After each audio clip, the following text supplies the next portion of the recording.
Dr. Lisa Dunn. And I'm Dr. Kimberly Mendoza. And we are so excited to be talking with you today about how to create a culture of engagement in your classroom. I've just spent the last 4 years studying Generation Z and how to engage them, and so I have some wonderful things that I've learned that I'd love to share with you. And I'll be bringing research from a recent book I wrote, The Multi-Generational Marketplace, where I'll be combining some of the research of students in our classroom and how they're performing in the workplace, and most importantly, what we can do to help them to perform at a higher, more effective level. We're going to jump in right now with a classroom conversation with our faculty, so we'll see you there. You are engaged. That's a great example. What are some of the physical signs? What are some things that you see? You're teaching, you look out. What do you see that makes you think somebody's disengaged? Eye contact. Eye They're looking contact. at you. They're listening usually. Okay. Eye contact. Good. The fidget. Well, we'll see fidgeting sometimes. Fidgeting. I've had students even with earphones in their ears. Or even headphones. Earphones or headphones. Is he a sign? What else? Oh, I would have so much fun with that. Sunglasses. Watching their laptop. Playing with things, looking at their laptop. Watch their facial expression. What do they look like? Are they with you? Are Yeah, are they tracking? with you or are they veggie? Glazed eyes. Good. Excellent. Anything else? Those are good. Well, just physically laying your head down on the table. That's a dead giveaway, that one. And what do you think causes disengagement? Why do students become disengaged in the classroom? They're bored. Disinterested. Fatigue. Can be fatigue. Good. What else? Or because they are so much into looking at screens and then we disallow it in the classroom. I have students who don't know how to make eye contact. And they'll look into the back of the person in front of them because they can't look at my eyes. Like I'm some kind of That's monster. very real. Interpersonal. Well, Brian, Just some. Brian, we have news, Brian. Good. What else causes disengagement? Sometimes it's what's going on in their environment. Internal well. What's going on in They the world? could, yeah. The ride on the way into school. lack of trust. Lack of trust. Good. We're going to come back to that one too. I mean, also, any one of those things could be true, but there's also a level of they're not respecting what's going on, right? I mean, in this room, if someone's having if you guys are giving a presentation, even if we talked about time crunching, right? We've got things to do. It's like, no, we respect what's going on. So we have a level of spiritual maturity where we're engaged, even if something else is wanting to pull us away. Well, if they do pull away, it's disrespect, right? Because even if they're bored or tired or whatever, it's like, you know what? As a Christian, I need to be respectful here. Very good. Very good. They think like consumers. I mean, if you can show them that what you're teaching them is going to help them, then they'll listen to you. Right. That's what I was going to say. Good. If they don't see the value in what you're doing, then why do I need it? These are so good. These are so good. Just take a look at this list. Yes. I was just going to add to some of the why. I think sometimes people lose their ability to pay attention when they're hungry. Like if their nutrition is not the best, or they're sleeping. Just actual physical. Exactly, right. I saw you look back, Debbie. I wasn't saying anything for that. But also it's their background. So I think parenting plays into it, because if they had parents who didn't lead them, then they don't know what leaders are, and we are all leaders, right? That's true. Good one. That's good. That's excellent. These are really good answers. We did take a snapshot of that too, so we're going to come back to every one of those. Yeah. So we have a lot of the physical signs of disengagement, from eye contact, fidgeting, earphones, sunglasses, laptop, facial expressions, just laying their heads down on the table, and then a whole lot of phenomenal whys, really insightful whys. Yeah, sleeping. Yeah, they're sleeping. That's usually a sign.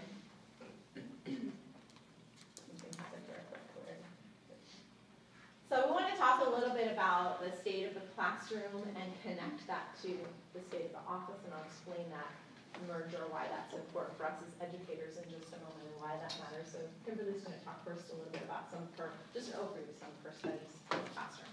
So there was a study done at UCLA, and one of the things that they said there was Generation Z takes information instantaneously and loses interest just as fast.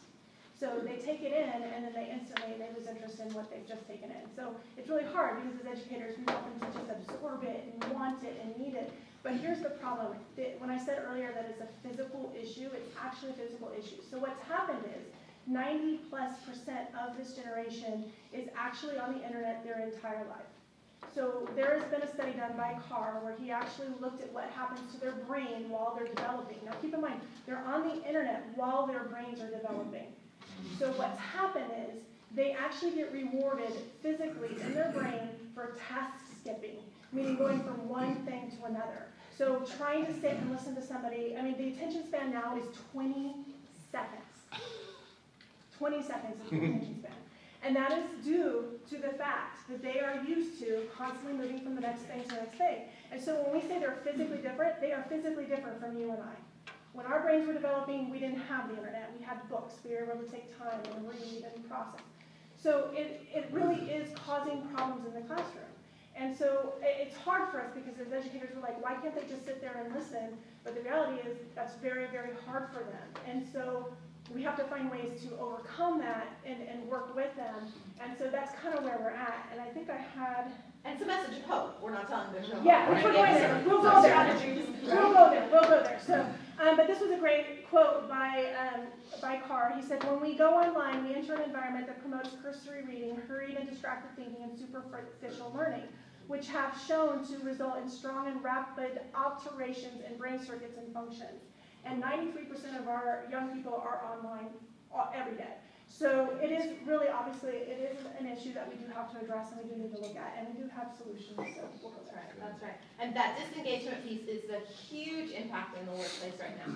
A couple of years ago when I was starting my most recent book, The Multi-Generational Marketplace, I talked with a couple of CEOs, and they were so frustrated with the youngest generations because of some of the lacks that they saw. I'm going to talk about those in a minute. But they were so frustrated that one of them said to me, I'm just going to wait this generation out. I'm not even going to hire them. Like, these are my students and my kids, right? Like, let's not be so hopeless. Let's not throw in the towel. And so we started to look at some strategies. What can we do to create a greater sense of engagement? Forbes said that only 30% of the workforce right now is engaged. They're really engaged in what they're doing. So that's 70%. That's disengaged, disinterested. Yeah. So another reason it's important is just for us Christians in modern culture. How many of you read the book Education for Human Flourishing, Paul Spear, Viola? So good. It's just a paradigm resetter on why Christian education is so important. And he just talks about Jesus being the center of everything, that if we don't continue to keep Jesus in the center, that he becomes marginalized. And that's definitely what's happening in our culture today. Also for the reputation of our students, I was looking at some of the notable alumni from another school in town. I won't say which school it is in the UC system. But some of their notable alumni were adult film stars, and can I say that on film? And the person who murdered Versace, the designer. So hopefully our goals are higher than that, right? We want our alumni to have better reputations than that. And I think also we need to think beyond the four walls of the classroom. No, our goal is not just training students. Our engagement should transfer from classroom to boardroom, from campus to community. We're not just training today's students. You know, we're raising up the next generation of workers in the marketplace. We want our students to be effective employees. We want them to go before us and have that good reputation and really make an impact in tomorrow's workplace. So there are a lot of reasons we think it's important. So I actually got to interview students here at our school, and I also observed many classrooms. Some of you guys know I was sitting in the back of your classrooms taking notes, and what I was doing while I was doing that is I was watching what would happen when you would do certain things in your classrooms.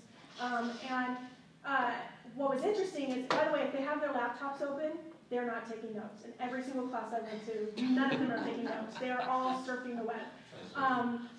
And the other thing I noticed a lot is there were classrooms where people were actually sound asleep in their classroom. And I have a theory on why that is happening. Because you're not engaging with them. It's not just about them engaging with you. You have to engage with them. So you have to be constantly surfing the room. So just be aware of that. Those are things that I noticed that I think every professor, and I've actually done it now where I will give you a piece of paper to take notes on, which by the way, 90% of the people I interviewed said they like taking notes. It's kind of an interesting thought, so just keep that in mind. But these were the things that came out of my research. they really want passion. They want, you care, I care. So if you care about your topic, they're going to care about your topic. So the more passionate you are about it, if you haven't done something new in a long time, do something new just to get your passion back. Because every single one of the students I interviewed said passion is the #1 thing they care about. So if you seem excited about your topic, they're going to be excited about your topic. Encouragement, which we'll get to more, so I won't belabor that too much, but they really do want you to encourage them, but I'll get into that later. We'll get into that later. Relevancy, just knowing that it applies to me now. Here's the big thing is that I actually went in thinking they wanted you to prepare them for their future. They are not thinking about their future. They don't go that far in their brain. They want to know, how does it help me today? The biggest example I saw of this was personal finance. I was in a personal finance class, and the students that were in that class said that he was talking about how to get out of debt. And the student said, I don't want to know how to get out of debt. I want to know how not to get into debt. And I was like, that's a really powerful statement. They don't want to know, how does this help me 20 years from now? They want to know, how can I use this information today? And I just found that very powerful. We'll get into this more too, but authentic professors, being real. We just got done hearing about storytelling, and that is a big part of that, which we'll get into more, so I won't belabor that too much. And then active learning is huge, because keep in mind, when I interviewed our students, every single one of them said they were kinesthetic. Now, they might have a visual auditory also, but every single one I interviewed said, I'm kinesthetic. You know why? Because everything they do is with their hands. They're texting, they're emailing, they're doing all this stuff, right? So if they're kinesthetic and you're expecting them to be auditory, that's a problem, because they're not just auditory. That's why the notes are so powerful. They all want to take notes because it's forcing them to do something with their hands. And if they're not doing something with the notes, they're going to do something on their phone, or they're going to do something on their laptop that is not taking notes. So that was a big one. Do you want to read this? Okay. I'm not engaged when a professor is dispassionate, inaccessible, or rigid. It's also frustrating when professors lack good people skills. We were just saying, if you don't like humans, this is probably not. So one of the studies that I did a year or so ago on the Gen, and I know you see the iGen and the Gen Z, those are interchangeable. We're seeing a lot of the emergence of this term globally as well. But I put all of these on here because I thought it was so fascinating. Both Kimberly and I found research that really surprised us. Some things that, I talked to people in the workplace, and they said, this generation has no motivation. They have no idea, they don't initiate things in the workplace. Well, when I did the study and I realized all of these students are centering on the same concept. Their biggest fears at work, look at this, not being perfect, failure, not doing the job well enough, doing something wrong, not knowing what to do, not being able to accomplish perfection, not reaching expectations, making a mistake that's not easily fixed, messing up, failing, messing up in front of my boss, performing worse, not doing a good job. They're all about that desire to be perfect, not to make a mistake. It's It's about themselves. all about themselves. We're going to talk about that in our session component. Absolutely. But there's also a fear in that. That's fear driving them, right? So there's this sense, like the Photoshop look, like they want everything to look like it's perfect, and it's not. And so we have to think about what's our responsibility in helping them understand that that's not reality. It's not reality that you'll never make a mistake. The difference is you make a mistake, you get back up on the horse, right? You don't just stay down. And so we have to really help them develop some resilience. They don't have a lot of resilience. So we'll come back to some strategies with that as well. Another question we asked them was, when do you feel most engaged? This was really interesting. So almost all of the responses centered around getting feedback. When I receive compliments, when I'm appreciated, when my boss is pleased with me, when I hear a good job. Almost everything's centered around somebody else praising them. So I know there are a lot of layers to this, but one important layer for us to notice is that they're not motivated intrinsically. Most of us in this room, we do a job and we're like, this feels good. I did the job because it feels good. I know I'm contributing to something bigger than myself. They do not have that same sense of intrinsic motivation. They're getting all of their motivation extrinsically. So I'm not saying that's good. I'm saying it's reality. Reality is our friend. So we're going to deal in reality, right? We're going to deal in truth where we are right now. And we'll think about some strategies. A 10-year goal, a 20-year goal, a 30-year goal for those of us who are still around that long, whatever. But how can we begin to act wisely into this situation that our students are dealing with? So we want to focus in on 3 proactive strategies we think will help you create a culture of engagement in your classroom. Creating value, constructing community, and cultivating hope. We couldn't think of read here with the V, so we had to go a different direction to get the alliteration. So Charles Schwab, he's an American investor, financial investor, philanthropist. I'm sure you've heard of him before. He said, the way to develop the best that is in a man is by appreciation and encouragement. And you know Ephesians 4:29 that says, don't let any unwholesome talk come out of your mouth, but only what is helpful for building others up that it may benefit those who listen. And even Proverbs says, pleasant words do what? Promote instruction. Pleasant words. There's a whole field of neuroscience to support that when we speak positively, when we speak pleasantly to people, that it actually opens up the neural pathways of learning. Dr. Sean Aker at Harvard is doing some phenomenal work on this. Whole other study. If you want to talk more with us afterwards, we've got lots of. And maybe you feel like I'm not an encourager. Maybe you relate to. I don't know why Dilbert is like the face of things. Maybe you relate to this. Maybe you feel like I'm just not an encourager.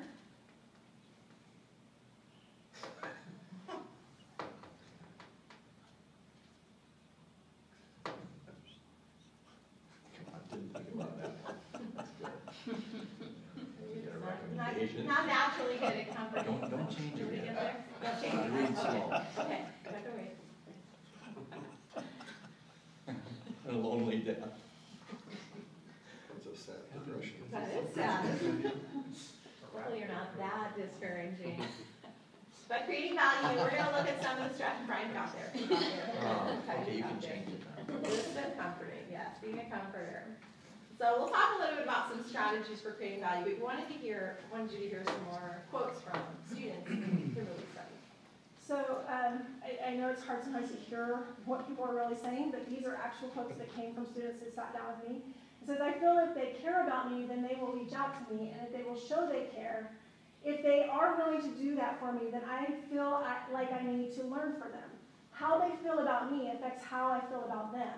If it is just like a business relationship with no feelings, like you come to class, I teach you, and you're supposed to suck up the information, and then I don't care, the more invested a teacher is in me, the more invested I am in going to them, going to be in them, sorry. And one of the things I discovered really quickly is if you think about this, if a student becomes close to you, they are actually more likely to do the work because they're not going to want to let you down. That whole thing she just talked about, how they want to make sure that you feel,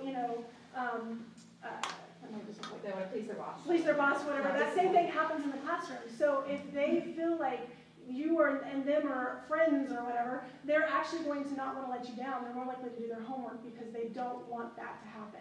And I know that sounds crazy to some people, but it is a reality, unfortunately.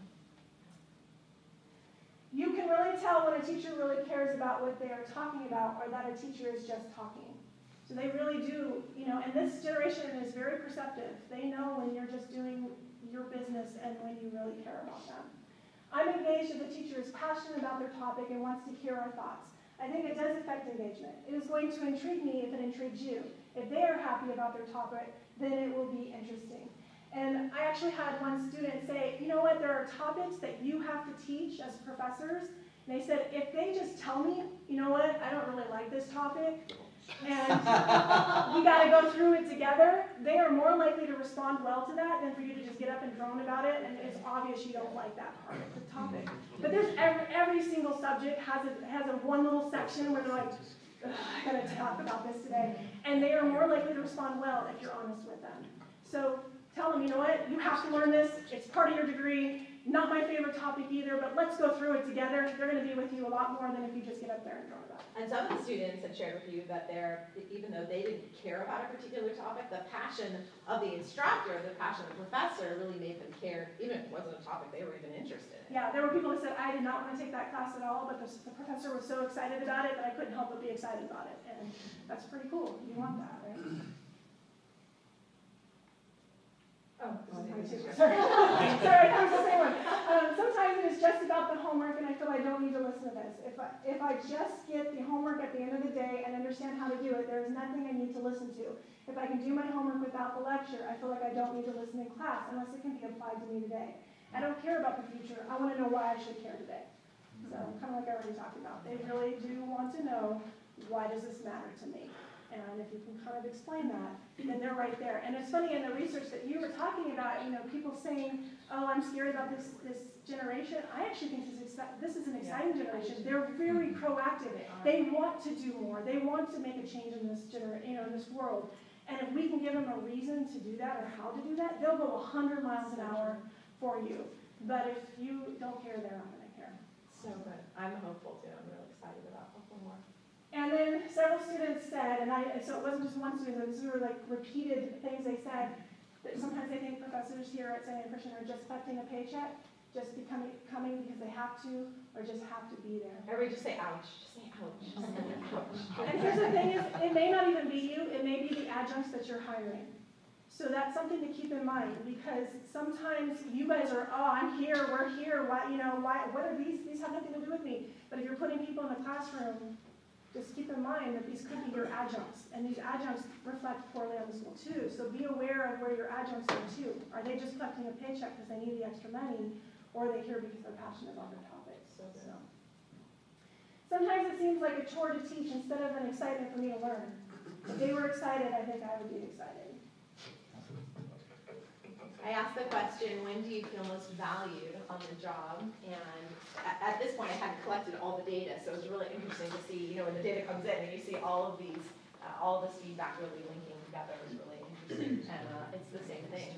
The phrase, I feel I get recognized, I'm complimented, people notice my work, and it's a very narcissistic view, but it's also a view based on external motivation, that their sense of self is external, not a healthy place to be. We need to get them, we really need to work to get them into a healthy place. And I know Gretchen pointed out, a lot of this is training, what they've been raised in, but God is also, He's given us this opportunity right now to speak into their lives. We're not their parent, we can't undo that, but we sure, maybe a lot of us like me, who didn't grow up as Christians, and we saw God fill in the gaps for us when we became Christians. He put people in our lives who could do the jobs that our parents didn't do, right? And so we can kind of, we can take that role, I think, very seriously, and not what God's called us to do. We'll talk more about that as well in a minute. So one of the syndromes, yes? Can I make a comment?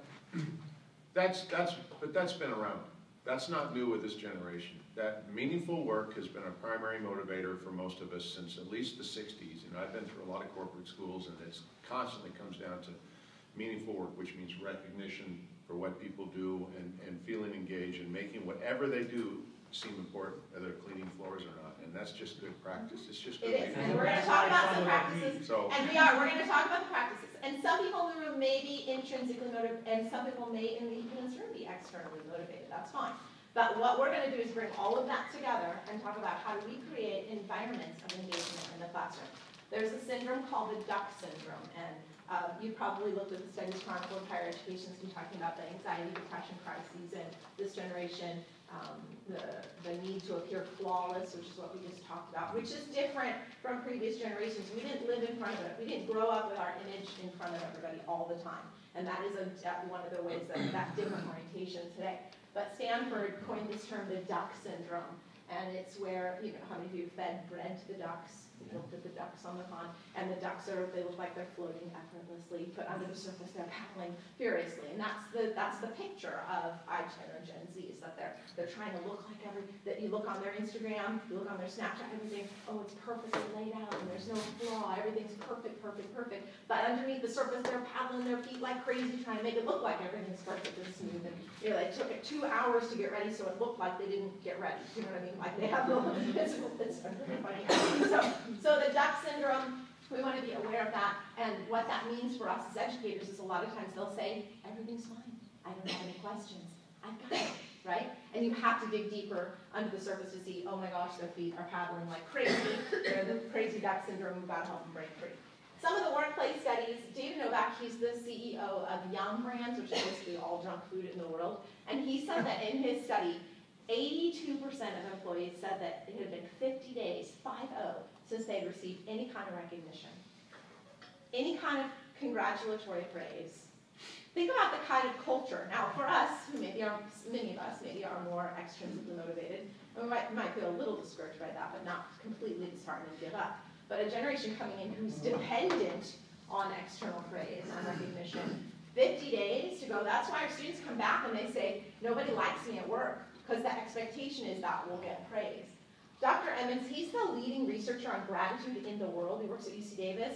I talked with him this summer, which was so cool. And I know nerdy, but so cool. And we'll talk about his interest in coming to speak to us. We'll talk to Dr. Satan and I are talking about that. But he's outlined just zillions of physical and emotional benefits of being grateful. And really, that's the place that we come from when we're valuing other people, when we're showing value to others, when we're saying that we appreciate them or they're doing a good job. That's a place of gratitude. Dr. Glenn Fox, he's at USC, and he did studies on how hearing stories about being grateful changes your brain. He talked about the medial prefrontal cortex, which is where empathy is developed. And he said that he did these studies with Holocaust survivors and how, like, some of them would share their bread when they were starving. You know, they would share their food with other people, and that what happened in people's brains when they heard those gratitude-inspiring stories. So the kinds of stories that we share, as Professor Hutchins said, are also really important. Dr. Aker, I mentioned him earlier, he's the Happiness Advantage from Harvard. He worked with Global Force Initiative to create workplace environments where there was peer praise, where people recognized each other and said they could give commendations. JetBlue is one of the companies that does that, and they have an internal website, and an employee, like I could say, Dr. Mendoza did such a great job on such and such, and she would get entered in a drawing for a dinner. It would just be like little peer reward systems, but they're now ranked one of the best in customer service, and a lot of people believe that it's because of that. Benton Lund, he's a Bank of America shares holder, I think, in Texas, but he has thousands of employees, and he said, I want to know when one of my employees goes through something difficult, I want to know within 48 hours. And his employees are all over the world. He wanted to know, but he said, the most important thing you can do as you get larger is know people's names. That's a really practical strategy for us in the classroom, that we learn people's names, that we get to know who people are, we learn their names. Do you want to speak to some of these, the creating value pieces? Any of these you want to jump in? So the public praise, one of the practical ways Kimberly and I were talking about is emailing students back. We hear so many reports when students say, I reached out to so-and-so and I never heard back. We can't be that person who doesn't respond. No, our students will not trust us if we don't ever respond to them. We have to be people who will respond to them. That warmth and concern, I know one of my hiring criteria is spiritually mature and relationally warm. You need to be able to be relationally warm and connect with students. Awareness of the cultural expectations, like we were talking about earlier, especially with responses. The general time in the office is expectation of 48 hours, but even Dr. Mendoza was saying, even for an email. They expect it within an hour. I mean, and not that that's what you should do, but just know that your students are used to instantaneous responses because they text all the time. And, so just know that as soon as they send you an email, they think they're going to get a response right away. So if you're going past 48 hours, I mean, this student is going crazy. And they are freaking out. And it's because of that perfection, the wanting to do it right, and that sort of thing. And so that really is an issue. There you go. The second aspect, and we'll come back and kind of tie these together, but the second aspect we want to talk about is creating community. I love this quote from Daniel Goleman. He wrote a lot of stuff, but Science of Social, the New Science of Human Relationships. He said, self-absorption, narcissism that we were just talking about a moment ago, in all its forms kills empathy, let alone compassion.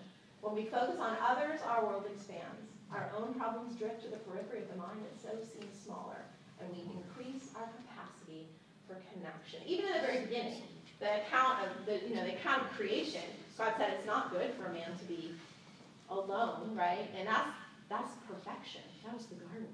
If you've looked around, our world's not perfect. Even more so, we need to not be alone, right? We need to create community.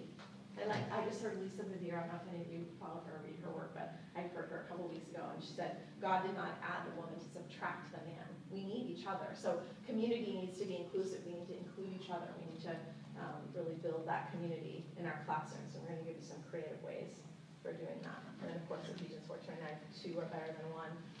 They have a good return for their work. A couple more quotes from students at SDC. I like professors who are honest, mess with you, tease you, almost befriend you. Relationship aspect is huge. So they really do enjoy that. Have fun with your students. Instead of watching us do the games or doing things, do it with us. I like the hands-on with the professor, and it makes it easier to learn when they're engaged with us, not just watching us. You've probably heard this talk. I know I've talked about this a lot. Gallup, Cole, and Andy Stanley, pastor North Point Community Church in Atlanta. Yeah, they talk about Americans being together but alone, and that's not just only this youngest generation, this is kind of something Americans are dealing with, but that concept of we're in crowded places, but we're not connecting with one another. There are a lot of theories on why that is, but there's also a lot of hope and a lot of work we can do to create that community sense. I have a lot of studies on the biosocial benefits of community, and that's kind of not only the physical effects, but things like a better, less likelihood of heart attack and disease and faster healing of disease. I mean, a lot of really fascinating studies. Come ask me if you want some of those.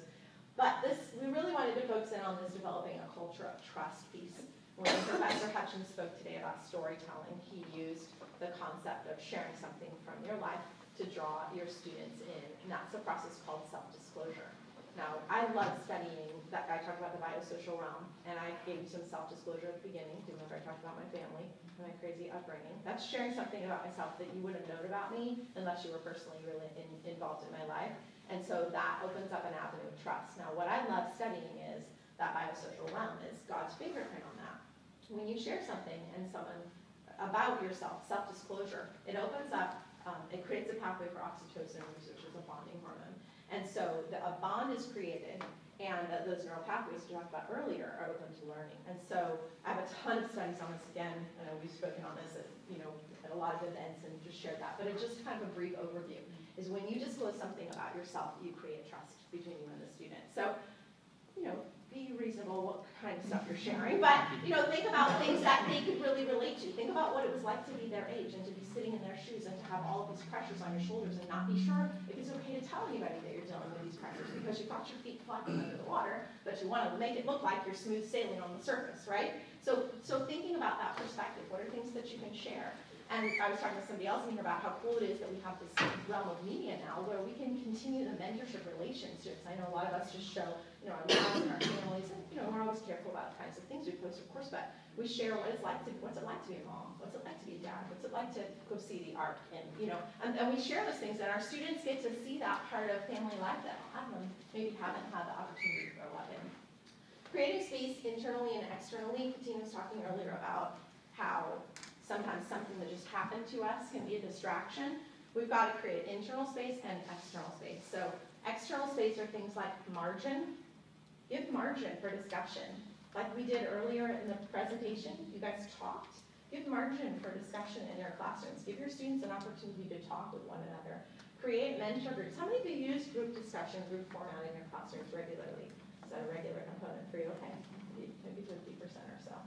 And again, this oxytocin research, I have a ton of research on that. If you want to know more, come and talk with me, or I have books in the library too. It's got a lot of that research on it. This is kind of like the typical. You've had that experience before. We want to create those authentic. That's kind of a meme. That's a good qualifier. That's a good Don't you meme. think? That's a meme. Yeah. Come on now. We're just saying how they're all about memes right now. They'll open up a meme and it's not funny to me at all. I do not get it. This weekend, a pastor from Australia was here, and I got to hear him speak. He's a master communication teacher. He does communication classes.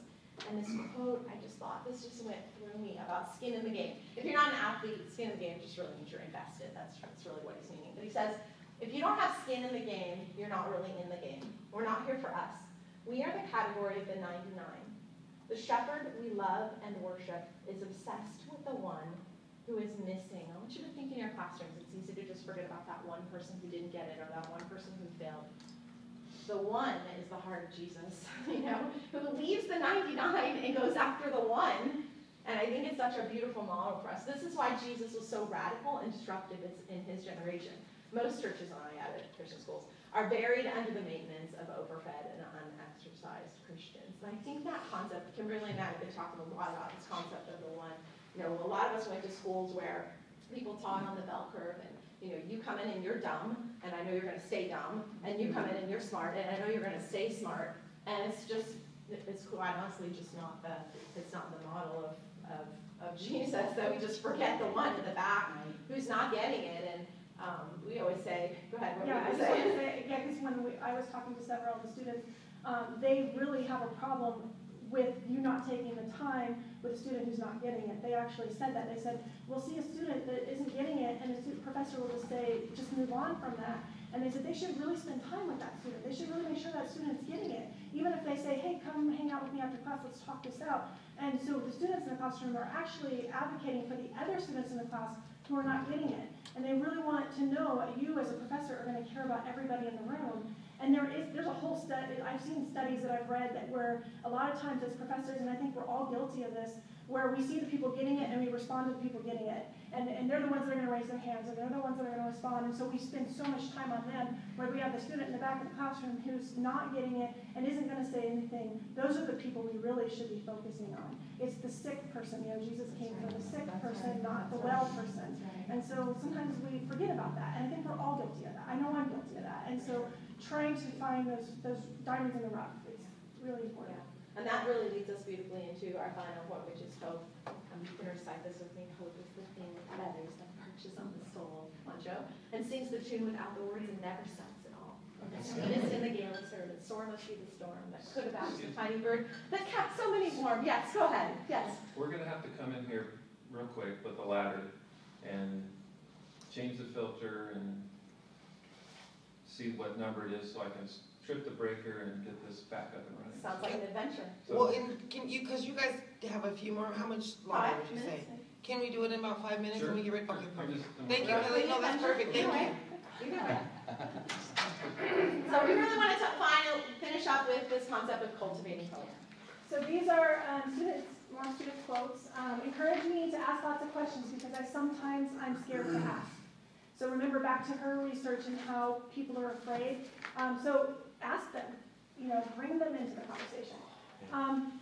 Authenticity can be considered to be one of the values regarded as most essential to this new generation, and that was more that said that. These were a whole bunch of students. They said these repeatedly: be real, be honest, be open, care about me. They really want to know that you care. And then this is from Nathaniel Hawthorne. No man can, for any considerable time, wear one face to himself and another to the multitude, without finally getting bewildered as to which is the truth. That goes back to our authenticity component. Excellent. So how do we increase our hope? How do we increase vision? How do we increase aspiration? I was thinking about Romans 13 says, "May the God of hope fill you with all joy and peace in believing, so that by the power of the Holy Spirit you may abound in hope." How do we bring hope into a hopeless generation, into a despairing generation? The first question I think we have to ask is, how do we see our students? How do we see their potential? Do we see them as created in the image of a living God? Do we see them as full of potential, or do we see them as part of that bell curve? God, Romans 4:17, I love this, where God calls things that are not as though they are. Are we stuck in who they used to be? We had in a past class and they were terrible. It's easy to come in and go, I know how you're going to perform in this class, right? Because I had you last semester. Can we change that? Can we change that paradigm so we begin to speak God's word and His purpose over them? I think so much about our students who 90% of them have come from systems where they've been indoctrinated the last 12 years, been told God's not real, God is dead, you're an accident, you have no purpose, you have no hope. That's the entire public sector, let's be real. And so I think, our call and re-envisioning them, giving them hope, giving them a sense of purpose, holding them to higher expectations. They're going to rise. You've probably seen it if you've done that with even your children or a student, and you've held up the expectations, and boy, they're going to come up to that expectations. Redirect their complaining. We say complaining is the language of victims. So if a child is complaining, we say, that's the language of victim. What are you going to do? What are you going to do to take action so that you're not complaining, right? So students, the same thing. You're complaining, that's the language of victims. What are you going to do to be victorious? What are you going to do to step out on the other side of that? Help them not to get trapped in those paradigms of helplessness. Belief influences our behavior. I know all of you do. All of you know that, I know you all know Roger Bannister, but he passed away this year. He actually passed away this year. He was the one who broke the 4-minute mile. I remember his study, and all the British neurologists said, you'll never do it. It's physically impossible for you to pass to beat the 4-minute mile. But what I love is after he beat the 4-minute mile, what happened? Well, everybody started beating the 4-minute mile. It was like there's this mental, state of disbelief that held them back from achieving what they were capable of. Our students are the same. They have these mental, these mental roadblocks that hold them back from achieving their full potential. It's up to us to unlock that in them. If you don't know Lev Vygotski's work on scaffolding, come talk to me after, because I know we're running out of time, but he's got some phenomenal stuff that really applies to the classroom. It's a mentorship model, scaffolding model, really fascinating stuff. So this is a verse you're probably all familiar with, but I kind of highlighted in how we can look at it for the classroom is love is patient. So we are frustrated, right? Sometimes, but we need to be patient and kind. Love does not envy or boast. It is not arrogant or rude. I know sometimes as faculty members we can think we got all the answers, but we need to not be arrogant. We need to understand where they are. It does not insist on its own way. That whole, I'm the expert, you need to just get it. We just can't do that. We have to understand where these students are coming from. It is not irritable or resentful. It does not rejoice at wrongdoing. So, don't get excited when they're failing. Get excited when they're passing, right? It's not a badge when your students. No. We've had teachers say to us, like, I'm a hard professor and half my students failed. And we look at each other like, if half your students are failing, You're failing. You're not teaching. So, I just feel like the professor's failing and the students are failing. So, it rejoices with truth. Love bears all things, believes all things. So you're believing that your students are doing, can do it. Hopes all things, endures all things, love never ends. So I really think that's a powerful image of where we can be with our students. C.S. Lewis said, this is one of the miracles of love. It gives a power of seeing through its own enchantments and yet not being disenchanted. And I know we see our students' failures and we see their flaws, but we also need to see their potential.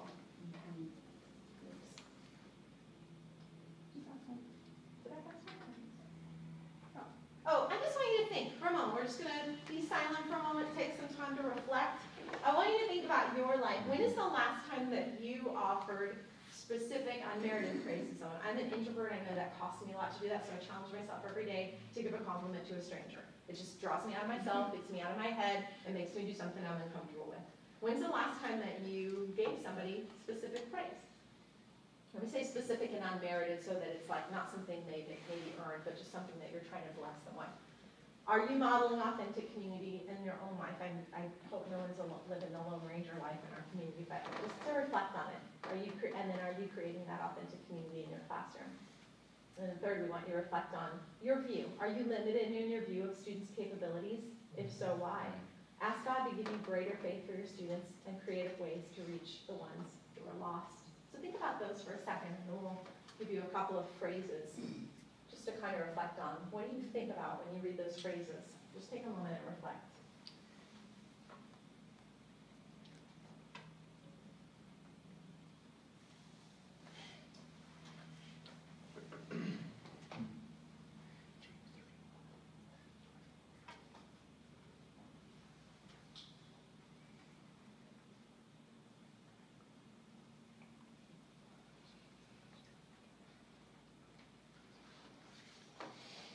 And then just kind of these phrases, I know the customer service concept is, I know that rubs some people the wrong way, but when we think about our students as the ones who are here to serve, that's really a servant leadership model, just like the sage on the stage versus servant leadership. The sage on the stage is I come in, I know everything, you're the peon, you know nothing. I've been teaching 25 years, can't tell you how many times I've learned something walking out of the classroom. I learn something from my students all the time. I'm not going to come in and act like I know everything. I absolutely don't know everything. Maybe I know more in my field than they do, but it doesn't mean I know everything about life. And I think, and even this, the tongue has the power of life and death, and those who love will eat its fruit. I think, how we speak about our students, how we talk about them. And James 3 is just a little fear God in us, that's all. And then we just want to hear, what practices do you think might be contributing to this engagement? Are they the same as what we wrote on the board before? Do you have any other ones that you would add to that now that you've heard us speak? Anybody brave enough to throw some out there without a table talk? In our classrooms, we do table talk first because we find that students are more willing to share after they've heard what other people have said. So if you ever have a class that they just won't offer feedback, sometimes that helps to have them break up in groups and talk first, and that breaks off kind of the anxiety, and then they feel a little more comfortable to share. But we know you don't need that, so maybe you can just tell us this. So are there any things that you see now that are maybe different from the list that we shared before that might be creating disengagement? Maybe disapproval, like if they can see that you're not happy with what they're doing. And we want it, and obviously we have nurture and admonition, right? We have grace and truth. We always have those partnerships together. If it's all grace and no truth, right? They're not gonna, that's sloppy, that's the wrong model. But if it's all truth, or all admonition, no nurture, that's also a difficult model. We need both of those to work together. They're designed like the three-legged stool, there are only two of them. We'll think about that. And then what steps can we take? What are some practical things that you could take out of this and apply? Okay, at least this works in Bible classes. Students have a lot of questions about the Bible, theology and stuff. They have different backgrounds. But when the students ask that hard question, as if you're the sage going to give the answer, I like to say, how would you answer that question? And have the other students work on it. Because there's other students who, as you say, have some great ideas that I'm writing down in my notes. So good. But I don't let them see me do that. That's really good. Well, that's that facilitator model. That's about critical thinking, because one of the problems with this generation is they struggle with critical thinking. So anytime we can give them action, because here's the thing, is you're not going to be with them for the rest of their lives. So they have to learn to think those things through on their own. And if we don't encourage that, then we're always just spewing it out and they're just, Right. So now they've learned to ask those questions and start to answer them on their own. That's what you want. So good. Yeah. What else? I think it's like that, I don't know how to phrase it, but the part where you say you're not correct, we're talking in the marketing class was in here. I said, this is who I think you guys are. I said, but I'm probably wrong. And then I said, they're like, yes, you're wrong. I said, okay, so maybe you can help me understand that. So it is that landing on there. It's like, I believe I'm wrong about this, but you have to convince me. You have to give me enough information to help me change my mind. So they're actually teaching me in that moment. But I was really being honest about that situation, and I was really wrong. That's good. Help me understand that's a great line. Just open up an open fear, like an open conversation called fears and interpersonal. Yeah. Oh, I'm sorry. You were next. And then Engage them outside the classroom. Yeah. It's just one of the things I think. It's hang out, like when you're done, don't leave, and like just hang out, because a lot of times they'll come up and engage you afterwards and ask questions. The ones that were afraid to speak during class, especially, they will come up afterwards. They will come up afterwards and ask you questions, and they just want you to know them. And they want to know you. Which is beautiful. That's why we love this generation. This is awesome. We've been teaching so long, and we've seen the changes. What else, Joe? I don't know how helpful this is for this topic, or if it leads into you have to yell because of your shirt. Issue. Okay. That's how I show my passion.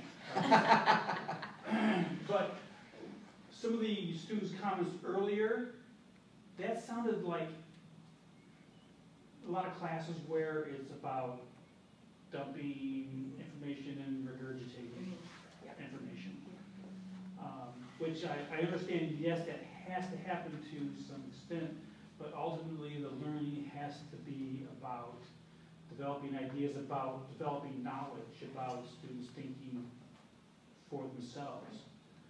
So in what way, I think every discipline needs to help students understand that it's a developing discourse. That when they're walking into the classroom, they're not saying, okay, this is kind of packed knowledge that is set in concrete and it is never going to change, because that's boring. But if you help students understand that these are the ideas that are circulating, but guess what? They're still advancing, and you can be part of that. You need to be a part of that. In the workforce, that's what you do. Okay, you don't just process stuff. You create knowledge. Company has new products and new ways of doing things. And that's so good. That's so good. And that's the thing. We don't train them. We can teach them everything they need to know. We teach them how to learn, right? They should be lifelong learners when they leave our classrooms. Right? I think one of the things too that we sometimes miss is to reflect on our department and how we are teaching. Not the how, but the what we're teaching. And we sometimes forget in that level of passion that maybe taking some of those courses that may lack some luster and put somebody that's really passionate in those classes. I did that this year with my comp theory class. I gave it to my best storyteller. And it's for the first time students like it. We had 5 different professors in 5 years. Well, and it's just, I can remember, this is an old piece of information, but at one of the institutions I taught in the education department. We didn't have a psychology department, and so some of those developmental courses got stuck in the education department, nobody wanted to teach them. I loved them. And so I would go in there and they would say, oh, good, you can have them. But it was because I was passionate about that development component. So then students were, then all of a sudden those courses were full, not just because of that. But there's this mindset though that if you are teaching, don't assign those classes to XYZ because they've always taught it. Take that step back and where are they passionate and put that person in there. Really good. That's really good. I do want to add something too, with what he said. A lot of times we think that this generation doesn't want to learn, but these are the same people that will sit on Google and watch video after video after Teach them how to play video. guitar, teach them. Yeah, they love to learn, but keep in mind, videos are 10 minutes long. So if they say in the research, if you don't do something with them after 10 minutes, it's gone, it's not in their brain. So whatever that is, tell a story. You know, have them discuss it with you. Show them an illustration, do something. You know, there are some really good storytellers. I got to visit Nolly's class, and she is a great storyteller. That's why students like her. You know, I mean, that really is that dynamic, you know, piece. But yeah, they want to learn. Don't think for a second they don't want to learn. This generation really does. Really good. Any other contributions on that component? So we want to work on developing value, creating community, increasing our vision. And many of you maybe read Simon Sinek's work. He says when people are financially invested, they want to return. When people are emotionally invested, they want to contribute. He's all about the why, and the why behind what we do. Yes? Just one thing, I guess. I was talking to a colleague that works at Masters University about this, that I mean, especially with science topics, you know, maybe you don't feel like you have to get through all the material. So, you know, as professors, sometimes it's like, oh, I've got to get through this, so I've got to get through this, and then I've got this, and this. Like, you know what? And then, so what some people say to me is, well, I just kind of do it real thin for those areas. And I'm like, you know what? Just cut it out and just get the other parts and just expand on it. So that's kind of what I think helps. What do you really want them to walk away with? Right. Because if you try to give them everything, they won't have anything. Yeah. So you give them this thin kind of thing, and it's just like, you know. Yeah. Go deep on something meaningful. It's really good. Anything else? Can this be a more broad question? Sure. I just noticed a lot with this generation there, and I think it's the self-esteem piece, or self-identity is, it's so hard for them to take criticism or critiques. And do you have any strategies how to do that in a way where they're not just... Can we go back to the sandwich? Yes. Because the sandwich technique is the best technique ever. So you give them positive, negative, positive. So you tell them what they're doing right, then you give them the critique on what they're doing wrong. But even in that, you find a way to do it in a positive way, and then you give them a positive. So they really do respond to that. Also, if you're going to call them out in front of the entire class, they are not going to do it. So that was in my research. That's true. And in your relationship with them, you know, when you build relationship with them, you earn the right to be heard. And so that's another reason that I have a lot of, you know, just followers on my Instagram that are previous students, and they'll come back and say, you know, I have this situation, I don't know what to do, because I've earned that right in their, you know, their lives, they know they can trust me. Our goal shouldn't be to crush them, right? Our goal should be to build them up. But that's our goal. So speaking out in front of the class. Yeah, well, I've had several students say they hate when you ask a specific question. What's the answer to this question? And so they will give the answer that they think it is, and then the professor is quick to say, oh, no, that's not right, and they go on to the next one. And what's happened is then they're not going to raise their hand again, because they feel like you've just totally... It's the equivalent of the dunce cap. Did anybody have I had to wear the dunce cap one time. Did anybody else have the dunce cap? Now. So I would be wary of specific Be careful with your dunce cap application. Yes. Did none of you have it? Yeah, and if there is something you need to ask specifically, like I know English class, sometimes you've got to ask us specific questions, or history, you have to ask us specific questions. But if you do that, you have to find a way to be like, wow, that's a really interesting answer. That is close, you know, but let's get a little bit closer. You know, find a way to say it in a positive way so you're not totally going to The other thing I think that we sometimes, and I just been back in the classroom recently, is that you have to actually give them the right answer sometimes so that then they can apply that the next time. And I'm specifically talking with writing, is I just can't underline that and say, this doesn't make sense. I have to tell them why it didn't make sense to me, or it was sentence structure, or it was just plain wrong punctuation. Go check out how to use a comma with an introductory clause. There you I go. can't just say comma issue There you go. or punctuation. Yeah, a lot of clear instructions, very clear instructions. Kimberly and I are boiling down hundreds of pages of research for you today. So we both just want you to know we are here. If there's anything that we said and you think, oh, that's not right, or I don't understand that, come talk to us. We're available to talk with you more. We're passionate about this. Hope you can tell that. So lots of, come give us your questions. But thank you so much for giving the opportunity to us to share with you today. Thank you.